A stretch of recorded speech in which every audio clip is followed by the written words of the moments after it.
Hello everybody, welcome back to the channel, or welcome if you're new here. I'm Paula, my channel is PJ Danita Trends, and today we're doing a book review on Matriarch, a memoir by Tina Knowles. So, a couple of things about this book. I won't give away spoilers, I don't think. I did a short, and it does have some spoilers in case you haven't read the book yet. So, I was shocked to say it is Sunday. I picked this book up on Friday. So one of my subscribers, or someone who at least watched my video, when I made a short, I was so surprised that my library already had this book. And at the time of this recording, this book has just come out. It hasn't been out a week yet.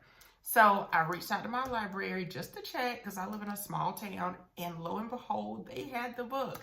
So when I reached out to them, they said, oh yeah, we actually have it. I thought they were going to have to, at a minimum, order it from one of the larger libraries, but they had the book. It was in high demand. And as you can see from the cover, it's one of Oprah's book club picks. So they already had the copies ready to go. So I picked this book up, like I said, on Friday. Today is Sunday. And my goodness. So this book, number one, is not a quick read. Let me tell you. The first thing that I noticed when I got this book was her attention to detail. If you see all of these little details, these are a lot of florals and flowers. And then when you open the book, look at all of these floral prints. So there are flowers everywhere. But this is the thing that really got me. I spent 5 minutes just looking at, there's not a family tree. She called it the mother tree in the front of this book. And so it dates back to the 1700s. So she has her family tree. It goes back to, well, the names, it won't really matter to you if you haven't read the book yet, but it goes back to the 1700s. But Celestine, that's her name. Miss Tina Knowles, her name is Celestine. But she was named after Celestine, who was born in 1826. So I'll start from there, that part, because what I really like about this book is we know Miss Tina Knowles, you know, Beyoncé and Solange's mother and Kelly's mother, as she says in this book. But one thing that I like about autobiographies is when the person spends a lot of time on what we don't see in public, especially if it's a famous person. So like I said, we know her as a celebrity mom, but she takes us back to not only her childhood, but she tells some stories of before she was even born. So one thing that I'll say about Celestine, who she was named after, she actually had a child by, okay, this was back in the 1800s. So need I say more? So you know how that story goes. But the guy that she had the child by ended up purchasing her, and she went on to have 10 children with him. So she talks about that, and it's really shocking to see how genetics travel throughout generations. So I'm going to put a couple of pictures here because she has several pictures of people throughout this book, which is really helpful. So she talks about these people, her family members, and then she has a whole photo album of her whole life throughout this book. But anyway, she talks about where she got her name from. So I'll say her first name. The other thing that I'll say about this family tree or mother tree in the beginning of the story is that her siblings have the last name Beyoncé, but it's spelled differently. So when it's spelled Bay, B-E-Y-I-N-C-E, when it's spelled B-U-Y-I-N-C-E, when it's spelled B-E-Y-O-N-C-E, the Beyonce that we know. And so she tells a story of when she was little, she asked her mom, she was like, why are our last names spelled differently?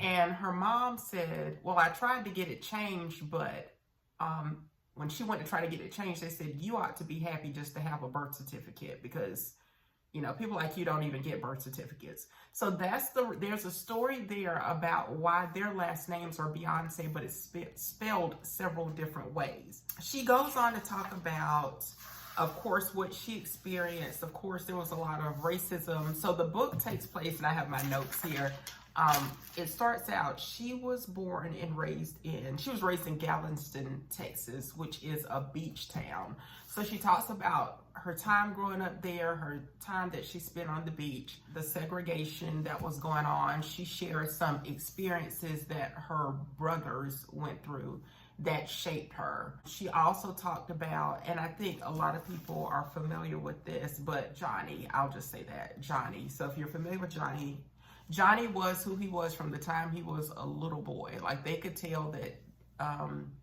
Johnny was just gonna be Johnny. So she talks a lot about that. And I think Beyonce, I know someone who went to Beyonce's concert, and they told me about how she highlighted him in her last Renaissance tour.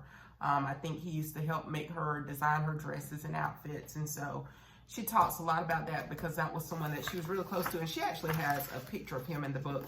I'm not so sure how much I can show on camera without getting like a copyright. This is Johnny. So she was very close to him.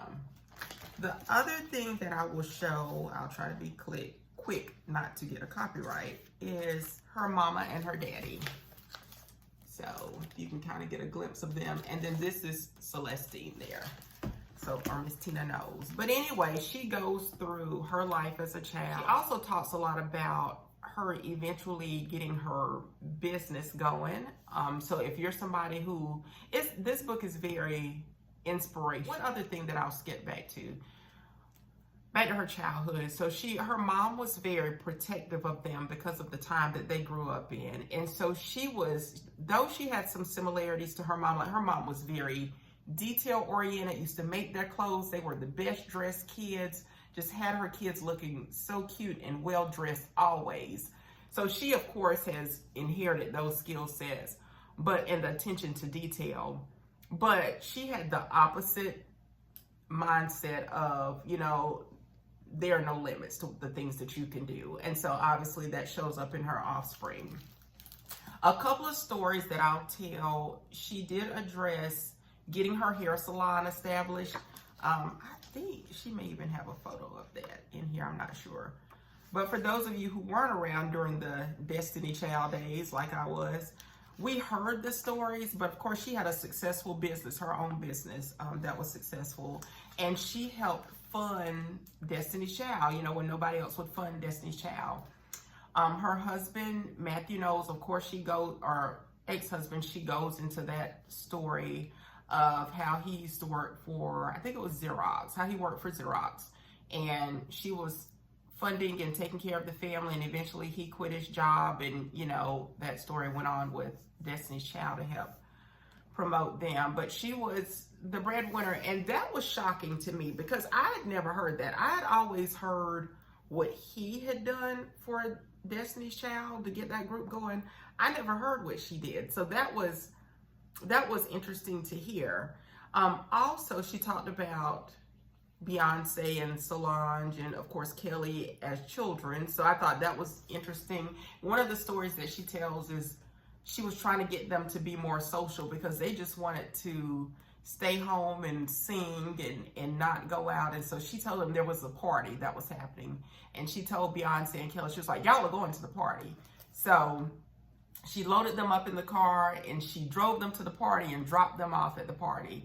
And shortly afterwards, Kelly called. After they had been there for an hour or so, Kelly called and she said, we're ready to come home. And so she said she thought Beyonce made Kelly call because she knew she wouldn't tell Kelly no. Another story that she told was, and I didn't even know this about Solange. So she was one of the stories about Solange is just how strong and outspoken she always was.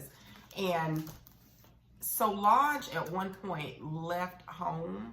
And so a couple of things. Solange got married early. I didn't realize she got married when she was 18, but she tells that story of how she had wanted to get married first. And so she told Solange she didn't want her to get married. She didn't want all of that stuff to happen. And Solange was like, I'm going to do it. So she said something like, you're going to end up working at McDonald's.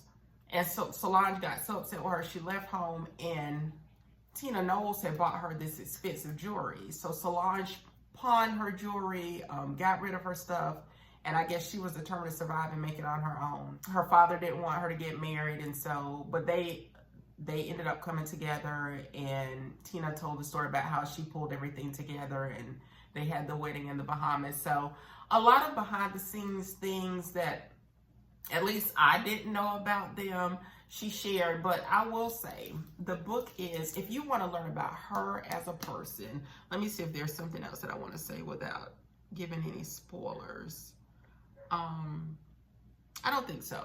If you want to learn about who she was as a person and how strong she was, just reading this book, and let me tell y'all, when I opened this book, I was shocked at how many words were on the page. Do you see this? I mean, I do a lot of reading, but I thought, oh my goodness. So this is very wordy, and it's over 400 pages. It's over 400 pages, so it's not a quick read. Like I said, over 400 pages, and there are a few pages with photos, but I mean, it is words, details, and the story of her life.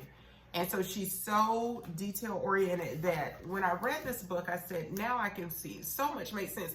I don't know what I was expecting when I got this book, but like I said, from the moment I opened it, I said, okay, this is an extremely detailed person. And I've heard that about Beyonce, that she's very detail oriented, but from the cover to the family tree to the dedication page, her explaining every single relationship and why she considers this person her daughter and why she considers herself a matriarch, and the importance of not only taking care of her children, but any children that need to be cared for. Talks about their philanthropy in the book, talks about travel overseas, even like some of the photos and experiences of before Beyonce was even born. She was a very trend-setting person and traveled extensively. So just seeing who she was as a person, it kind of lets you, it all makes sense now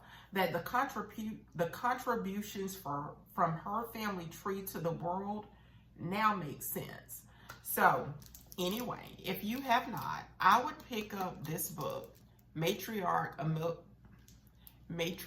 Memoir, and I would read it when I've got a lot of time to read. Because like I said, I started this on Friday, and it's Sunday, and I'm just now getting to do the book review. But if you've got a lot of downtime, if you're vacationing, if you need to be inspired, if you are lost and you don't know what you want to do, if you're trying to figure out how to bounce back, of course she talks about the relationship, the infidelity, all of that stuff. If you are going through any season of life, it's probably addressed in these 400 pages. But she comes out on top, always. I'll say that. So anyway, thank you so much for watching. If you like the book review, don't forget to give it a big thumbs up, subscribe, turn on your notification bell so that you don't miss any of my videos. Buy the book or call your library, because like I said, if my library had it, then I'm sure your library has it. And I will of course talk to you in the next video. Bye for now, everyone.